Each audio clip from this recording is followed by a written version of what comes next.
Oh, come on.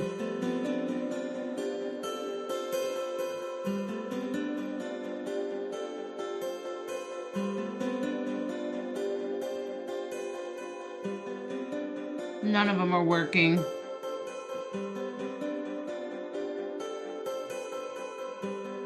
None of them are working.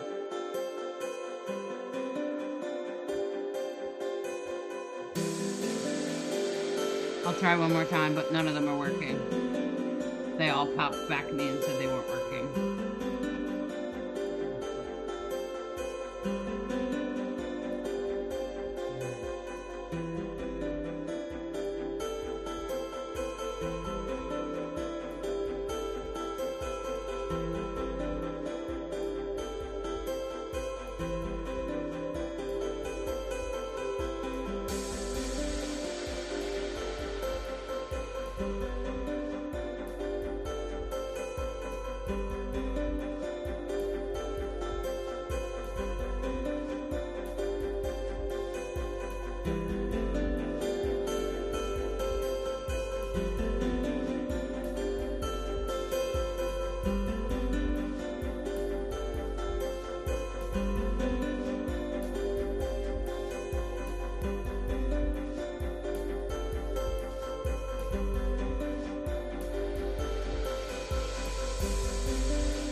Hello, welcome.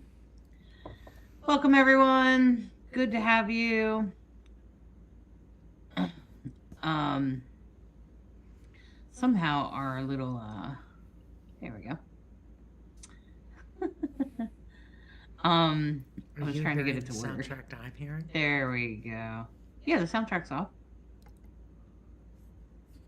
How's everybody doing tonight?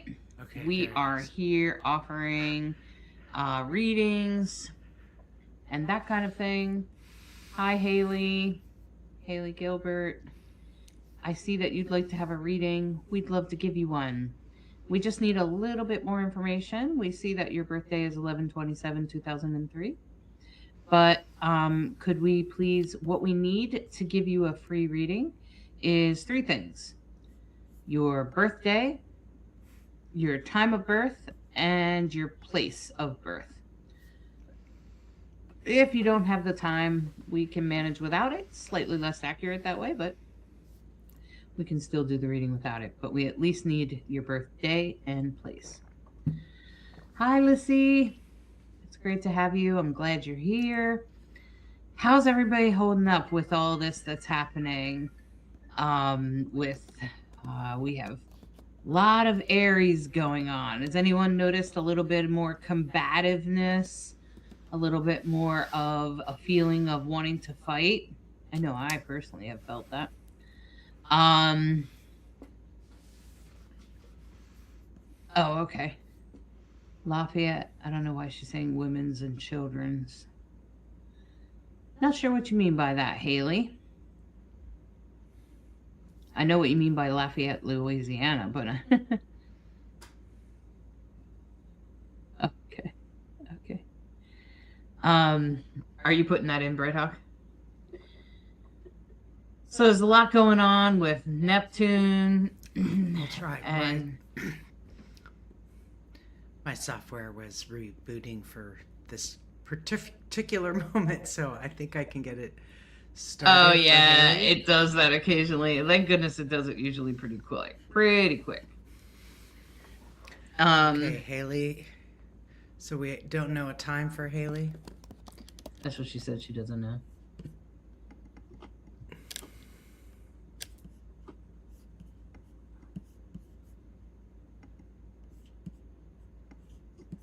You should ask your mom, Haley.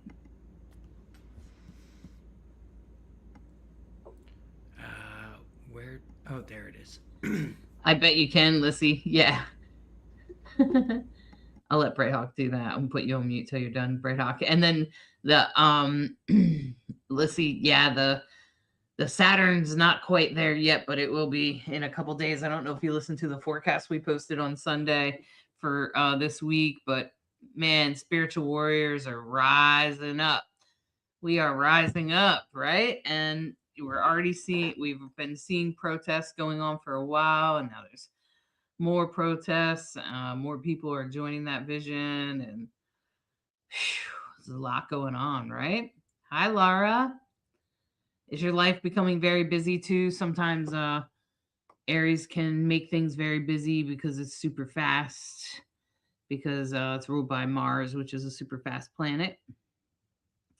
So, depending on where your Aries is or what you have in Aries, and maybe how it's aspecting some of your planets, it could also make your life incredibly busy. Lots of changes we're experiencing right now. So,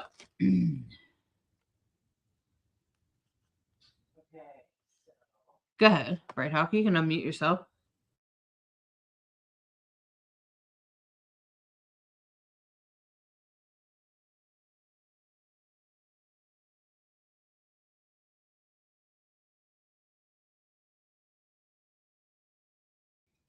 Hi, Susan. Welcome.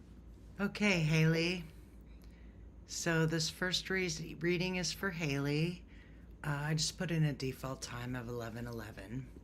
So we'll just start with some basics, Haley. I don't have a question from you specifically. You just asked for a reading, so we'll start off with some basics. So just like me, you're a Virgo rising. And of course, you probably know that your sun is in Sagittarius, which is also just like me. and and you actually are a very passionate person, I imagine, because you have Mars conjunct the Sun. Mars is at 2 degrees, the Sun is at 4 degrees in Sagittarius, so that's very strong. Okay, and then your what we would say your chart ruler, because Virgo is ruled by Mercury, and you have Mercury at 23 degrees Sag directly at the But bottom. we don't know her time of birth. Oh, you're right. You're right. You're right. You're right. Okay.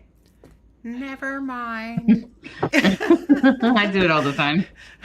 It's hard not to because we pay a lot of attention to the houses. This is why, if you want a reading tonight or anytime, it's really, really helpful if you know, of course, three things: your birth time, your birthday, your birth time, and your location. Just, and we're happy to do a quick little reading for you. Okay, so I have to ignore the rising sign since we can't have an active conversation to help rectify what we think might be your rising sign. So you have a Gemini moon, but what I still said was true. Your Sun and Mars are conjunct, which means Mars is all about action, right? And right now, everything and your Mars is 2 degrees Sagittarius, which means it's in a trine right now to the energy that is sitting at 0 degrees at Aries with Saturn and Neptune. So, of course, the fire signs are all going to be in a trine to each other: Leo, Sag, and Aries. And so your Mars and Mars and Sun are going to be very lit up by that Saturn Neptune conjunction. You also 21, 20, 24. Let me just double check. This looks like you also have a finger of God, but it doesn't look precise to me, which is pointing to Venus. So Venus in conjunct Uranus. So, okay. You do not have a complete finger of God. You have a very close. What's missing is that what is a finger of God? Finger of God is, and I have two of them, so I know all about them. I've had to learn that there are times in your life where you feel called to do a certain thing, destined, like, I'm supposed to do this. Listen to that voice and follow through, because that's we're just going to ignore that. My apologies. Everything should go on silent. We're in the middle of closing a house, so sometimes you got to take calls, but this isn't one of those times. Okay, so the Venus, the important thing to know about your Venus is that it has very faded energy and past life. It's right next to the South Node. It's at 3 degrees next to the South Node in Libra, which when we add the modern, what's going on right now, which let me go ahead and throw that in. And I don't know if you're still located in Louisiana, but I went ahead and made that chart for Louisiana. So right now, the Venus South Node conjunction that you have in your natal chart, 30, 60.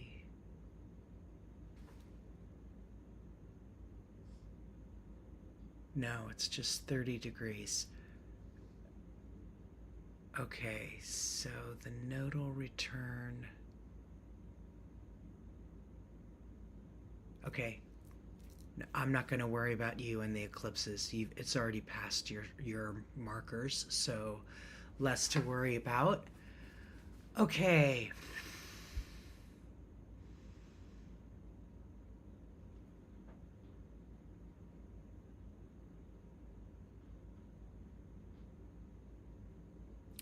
Were you saying this was a children's chart? Do I have this birthday right? November 27th, 2023? This person is 3 years old. Is that correct? No, it's 2003. 2003. Well, let's just take care of that and see how many things change. Wonderful. Oops. So November 27th, 2003, Lafayette, Louisiana. Is that correct? Okay. Apologies. You get one thing wrong, everything changes. Okay. Boy, oh boy, oh boy. Okay. So, you just scratch everything I said because now you do not have a sun conjunct Mars. You do not have the things I was talking about. All right. I apologize. You definitely have a Sagittarius sun. Let's go there. You definitely have a Mercury in Sag.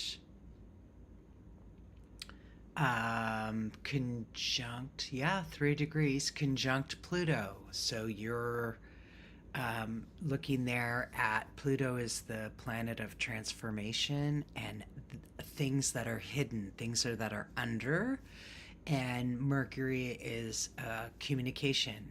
And so in fire, um, and you look like you have a grand trine in Earth. You have Jupiter in Virgo, South Node, North Node in Taurus, and does that perfect 16, 15? Yeah, and the other point is Chiron and the moon. Your natal moon is in Capricorn. So that's really grounded.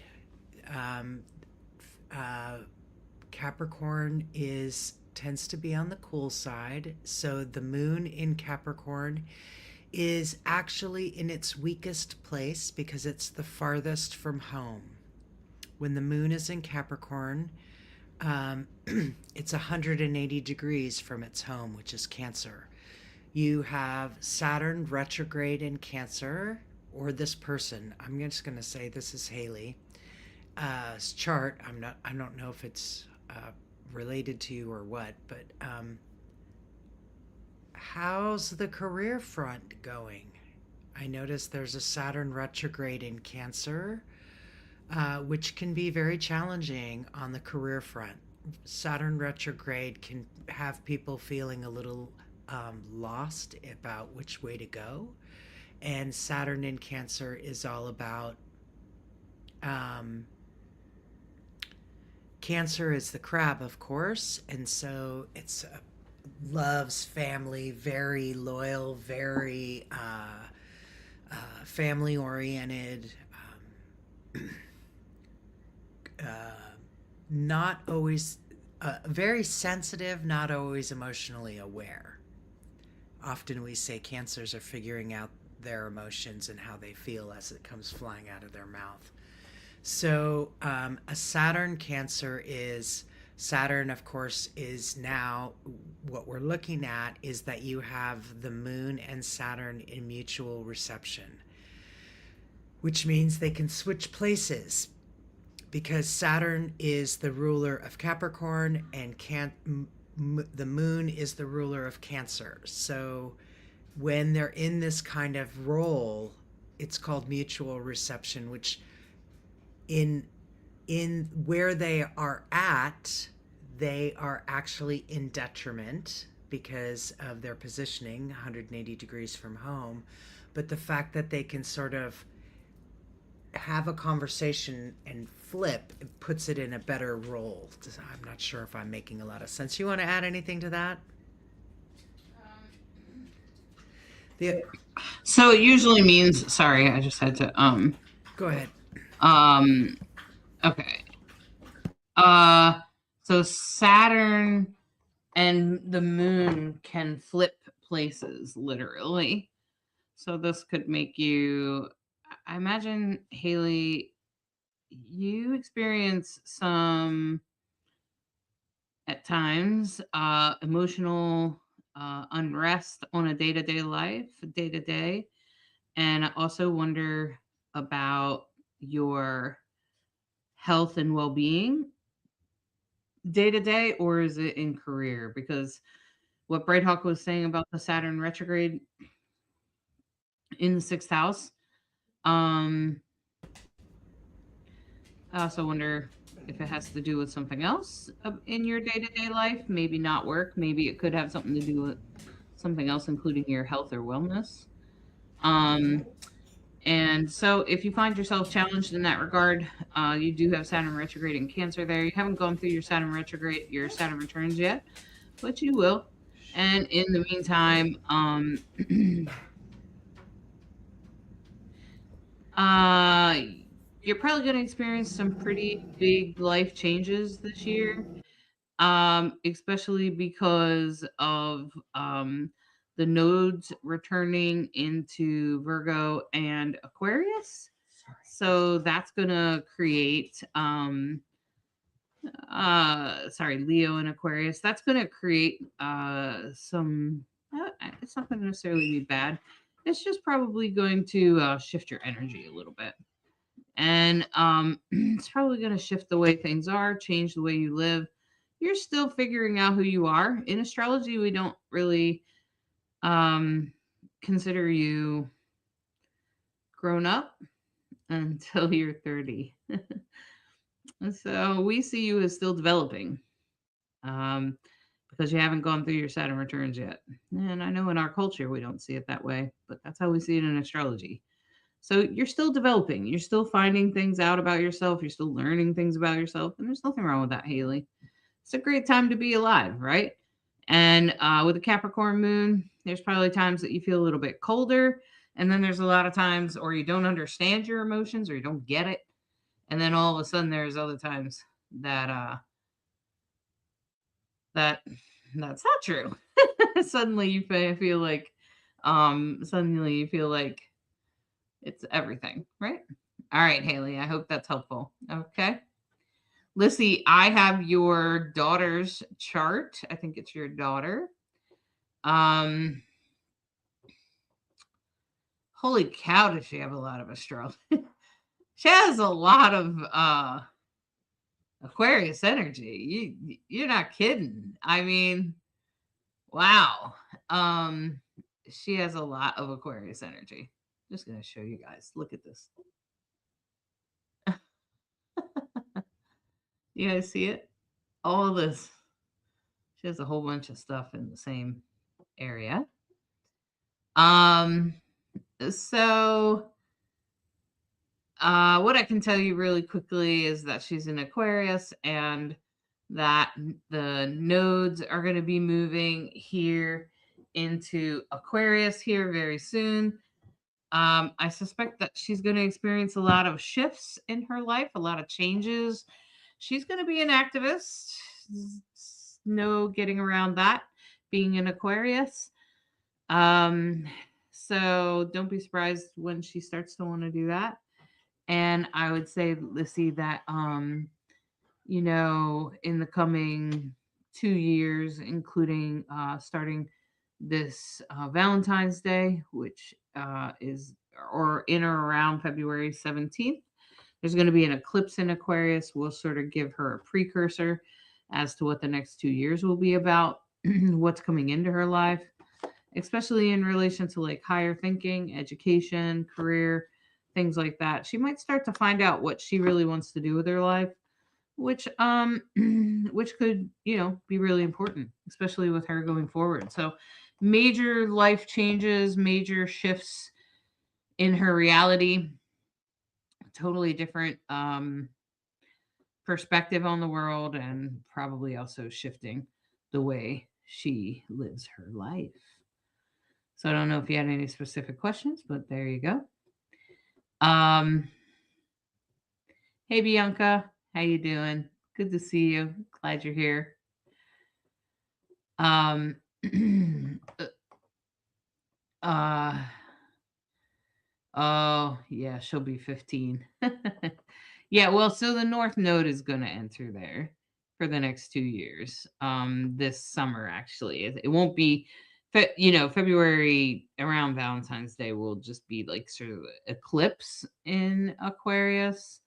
So, don't be too upset if don't be too surprised if she if she discovers something that you weren't expecting. Or anytime this year, there could be some things that kind of come up that you weren't really expecting that you're kind of like, oh, okay.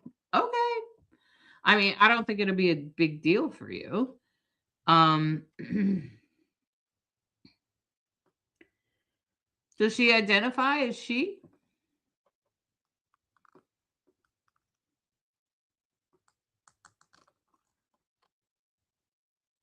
Yeah. Yep. It will start on the Neptune and then slowly move backwards, back and forth occasionally. Okay. I wouldn't be surprised if that changes. Let's see. Um,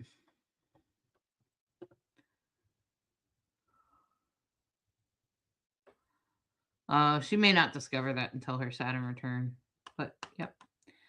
Yeah, so, her identity, a lot of who she is going to change, especially this year and the years to come. Like she's going through some major changes, major shifts, career, how she identifies, how she sees herself, all of that sort of thing.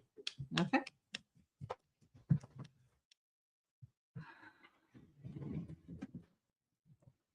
All right. Well, I hope that's helpful. Um, I hope that's helpful for you. Hey, Tabitha and Dylan. Good to see you guys. Yeah, so let's see, that north node is going to go through her chart. Oops. It's going to go through there.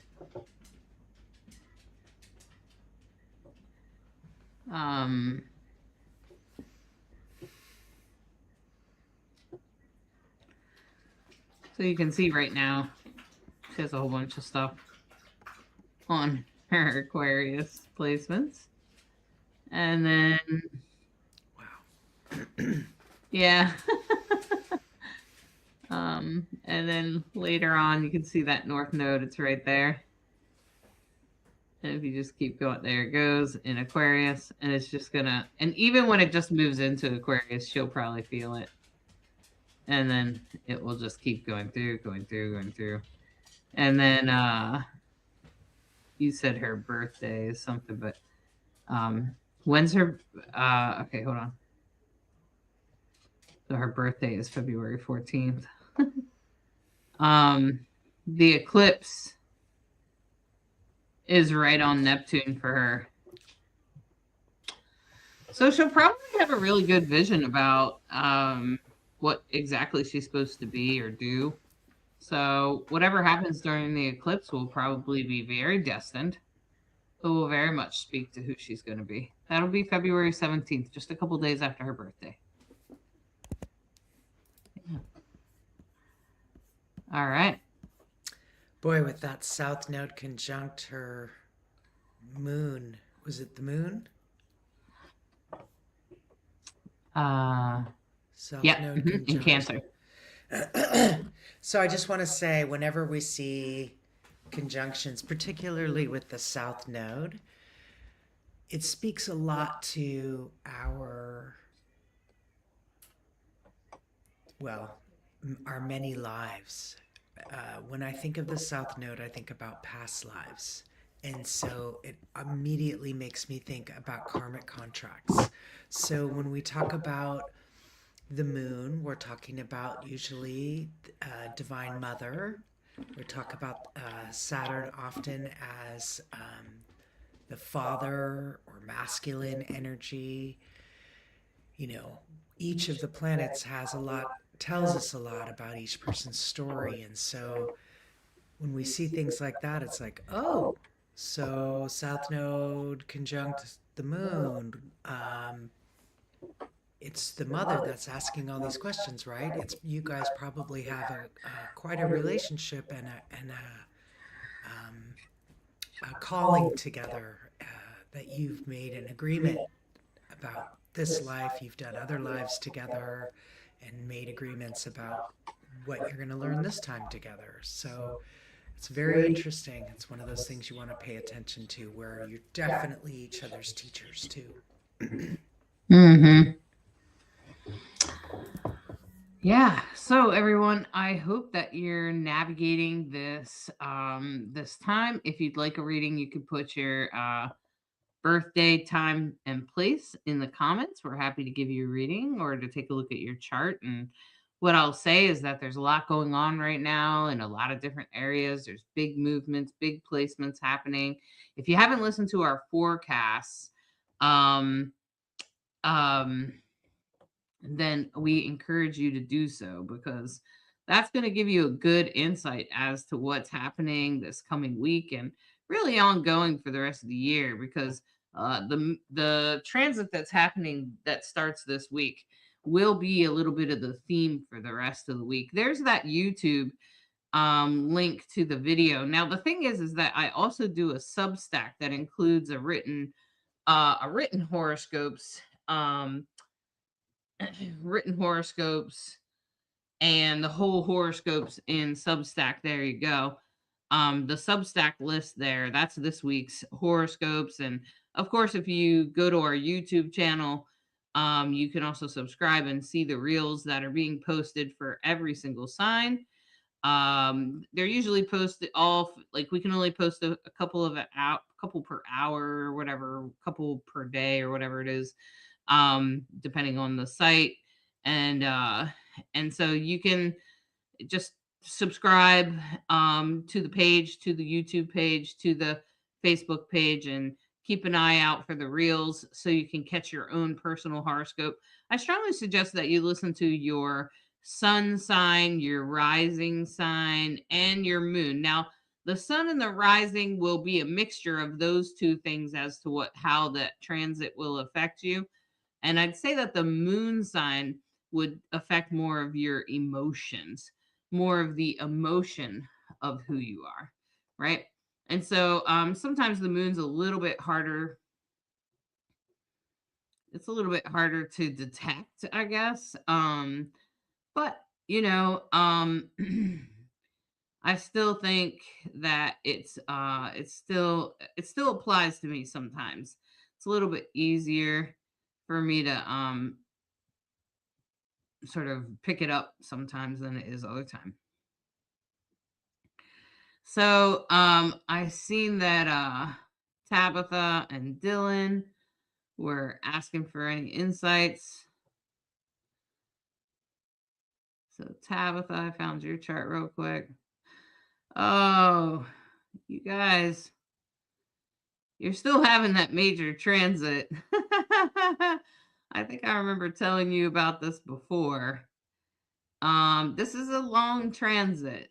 It's going to be going on for the next 2 years. Um, Whatever's going on right now, you've probably got a precursor to it. It will happen again around Valentine's Day. It could be a couple days after. It's really important that you pay attention to that because um that is pretty much your precursor as to what you will mostly be dealing with for the next couple of years. Okay? Because you both have Saturn in Aquarius, and it rules Tabitha, your eighth house. So I wouldn't be surprised if it has something to do with like other people's money or taxes or sex or something. And same thing goes. Dylan also has Saturn there. He also has Mars. So there's a lot of energy going on there for you guys. And with all that energy happening there, plus with Dylan being an Aries with only a 4-degree sun, his sun's at 4 degrees, and I feel like this is an intense time for you guys. This is really intense astrologically.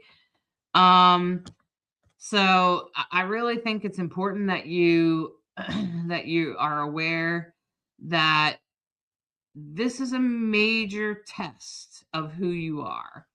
So I'm sure it is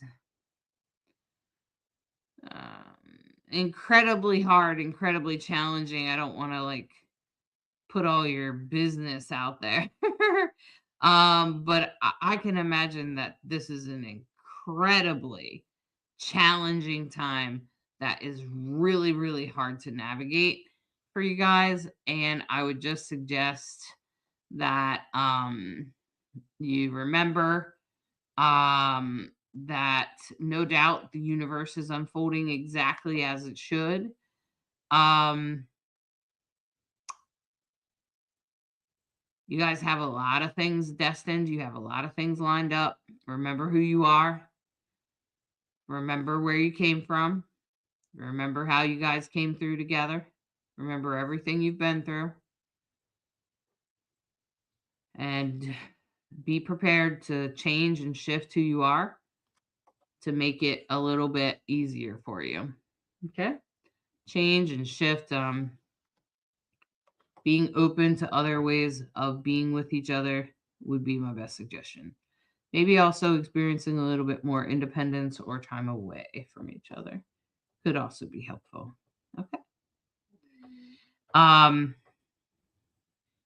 so Sandra, if you want the horoscopes for each sign, those have already been posted. What we're doing here are just quick little readings where we just take a look at your chart. So you have to post your birthday, time, and place. Um, so, but if you just scroll up in the comments, there are links to the horoscopes, which will you'll be able to get them all. They're in video format or they're written on that Substack I gave a link to. Okay. Lissy asked a question. I do have a quick question if you don't mind. I'm in a nodal return currently. Whew. So when they come out of Pisces Virgo and go into Aquarius Leo, will they affect my Leo ascendant? Yep. Yep. But nodal returns are way more intense than pretty much anything else. So, like the south node is on my sun, and I've definitely been feeling it. Um, I'm but it just going to wasn't as say intense as it that was my nodal return. I'd love to throw in my 2 cents about remember that eclipses are literally it's ecliptic energy. Your something will be revealed that you could never have predicted. You're just like, what? So for example, the south node is going through Virgo right now. And 2 years ago, I was very certain about where I lived and very certain that that's where I would be living and that that's where my life was and that was that.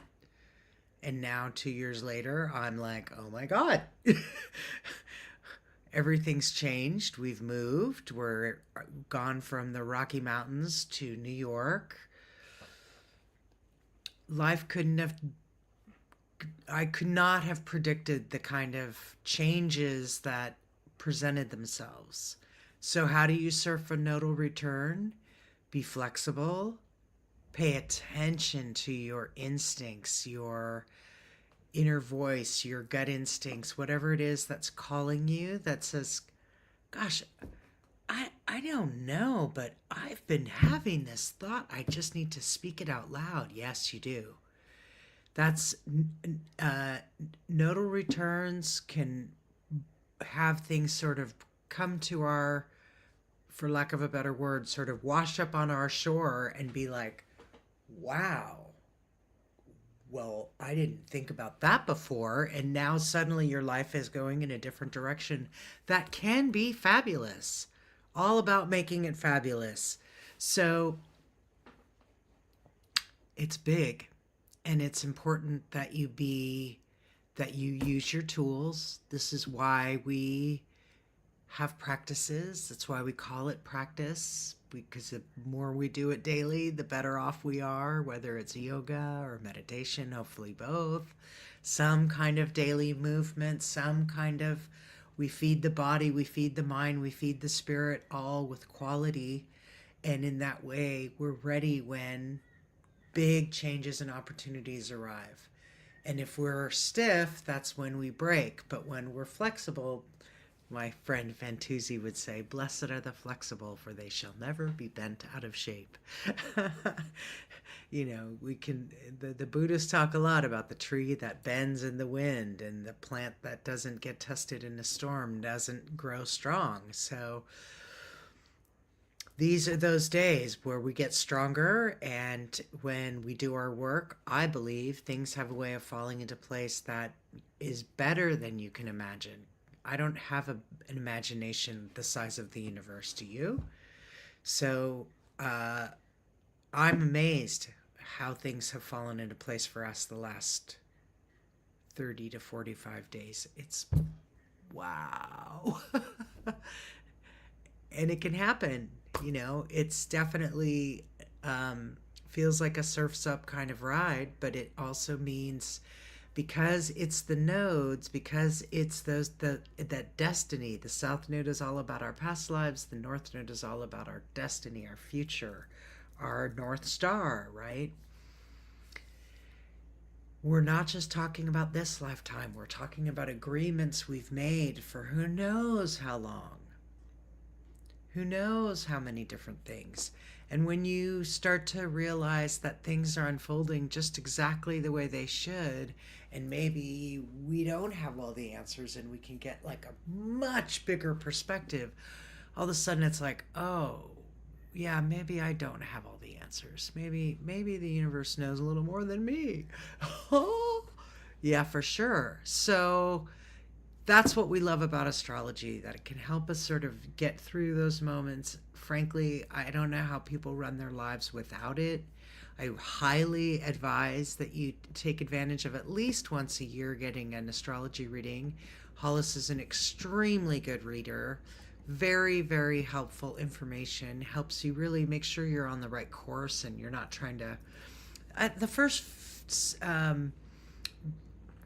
very first reading I had many decades ago, I remember the first feeling that I had was the tremendous validation of, oh, wait a minute, that spot, that freckle, that's part of me and I keep trying to rub it out. Oh, okay, I'm going to stop obsessing on my spots and start accepting my spots and my stripes and whatever. And it just, I started to feel like it saved me so much time, that astrology helped me course correct with so much more efficiency in my life than if I was just doing what I had always done and flying by the seat of my pants. There is a lot of information available in the stars, and it's a shame that it's not widely known and as popular as it has been at different times in the human history, because it's super useful. There we go. So I wanted to also offer up Sandra Schwab asked for a reading. Sandra, and by the way, Sandra, you're welcome. First of all, I want to say, Sandra, you've been navigating the South Node on your ascendant, so you've probably been letting a lot of things go. Um, Maybe things from the past have had to come up, you've had to work through them and then release them. I just want to say that that's almost over. Okay, that's been going, maybe it's been about people, maybe it particularly it could have been about people or something to do maybe with your career or your day-to-day life, maybe a little bit of all of that. Just having to move away from that and moving into some different things. um Also, in how you take care of yourself. I want to say that a lot of that intensity is going to back off now, and that's kind of good news. Um, the the the thing is that I don't feel like it was that intense, but it has been going on for a couple of years. You definitely make some shifts. The universe has been preparing you for what is to come now, which you're about to have a nodal opposition. Um, so the north node is going to be on your south node, and south node will be on your north node. So you'll still be dealing with stuff in history, but now it might have something to do with more like fun, romantic relationships, children, as well as like friends, people that have influence or power over you, coworkers, that kind of thing. So that's what's to come. And you've already been dealing with like wellness things. Maybe you've had to let go of some things. And with just it probably is maybe even had to do with like relationships and things of that nature. Um, Sandra, is it okay if I ask you about your health? I notice you have a finger of God pointing to Chiron, which is retrograde in Taurus. yeah, it's in the ninth house though, so it's higher learning or education. What happened in college or with the law? That's what I would want to know. Um, so assuming her time is correct. Yeah.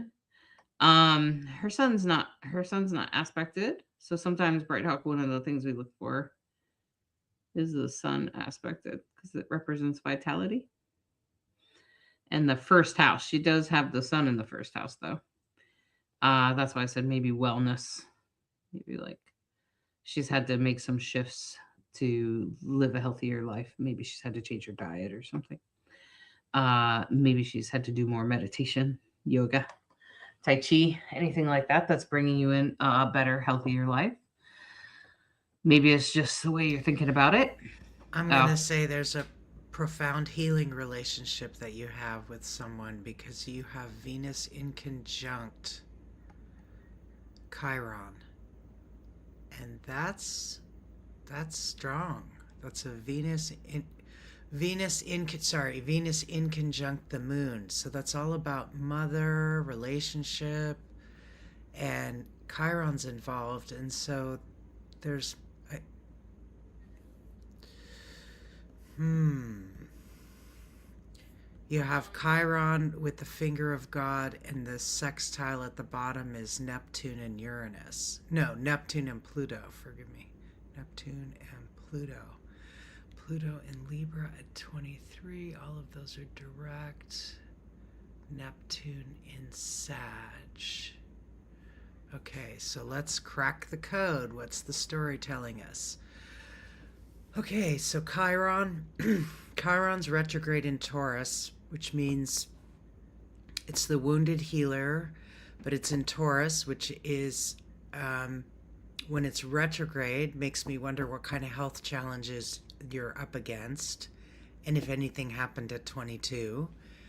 Um, and then the conversation that it's in is with, oh, I see. Mercury and Pluto are conjunct at 22 and 23 Libra. So that's transformation and communication in Libra, which is about fairness and law and justice. It's in the second house, other people's money. Uh, and Jupiter's not far away, so it's amplifying it. What's okay? And then we have the other sextile is with Neptune. Neptune's direct in Sag, Neptune in a fire sign, Neptune is water in a fire sign, so that's kind of steamy. What do you, so the other thing that I see is you have a lot of trines and sextiles, and what that means is that you have a lot of blessings, and sometimes you might have so many blessings and things that flow for you that you don't even know how good it is. You don't even know how good you've got it because things just happen for you. You've got Mars in Leo and your North Node in Leo, and so when you go about doing things, I imagine they get done. Is that true? maybe. But what I would also wonder is, Sandra, do you ever struggle with any kind of addiction, such as drugs and or alcohol, medications? Um, so I think she's answering you there, Bright Hawk. But the Neptune and Sag can sometimes speak to that, and it's in the Yeah, fourth the house. moon in Gemini. Gemini, Sag, those two have are kind of and Pisces are sort of known for um, careful you don't overdo it on substances. Know when to say okay, it's enough. I've been See, delaying a doctor's appointment, been too busy with life. My sister's a Taurus and I don't get along with her. Interesting. Yes, I try. Medications, yes. Pain wise, due to a car accident, car crash in 97. Yeah. yep. So what I would say is that you need to prioritize your health, because you probably need to take care of that now, because this eclipse will give you a precursor. And the thing is if you try to ignore a transit like the South Node, like not taking care of yourself and not listening to go to the doctor and things of that nature, it doesn't always go well. When it leaves the sign, and it will be leaving the sign in a few months, I would get to the doctors. Please stop putting them off. Please take care of yourself. So, um, because then you will get a nodal return in Aquarius. That could be uncomfortable.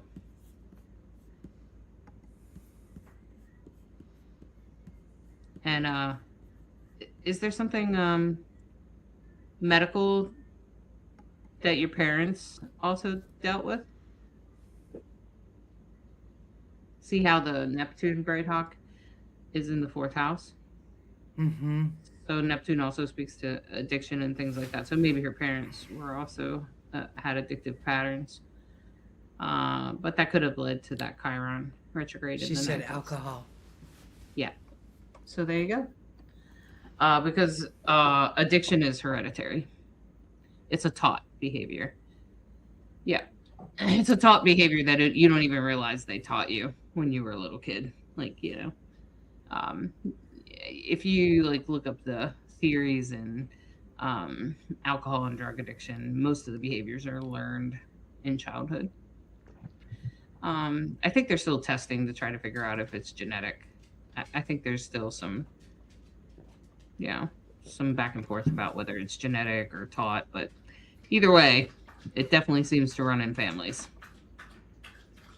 So, and I think that's the reality. Our dog is I very I thirsty I tonight. just want to ask, did anything surprising happen today? Because the moon is directly on top of your Uranus in Scorpio. Maybe it's this. Maybe this conversation. See, look at this, Sandra. Right. So, um, I'm just gonna say that while it's destined and written in your chart, it's also you're a wounded healer, and that's what Brighthawk's talking about. Um, and while you're wounded, yes, you also have the potential to heal. So please take care of yourself. Do what you need to do. Um, do what you can to make sure you distance yourself away from violent, angry, addictive people. Um, and do what you need to do for your own mental health. Have you been working on your mental health?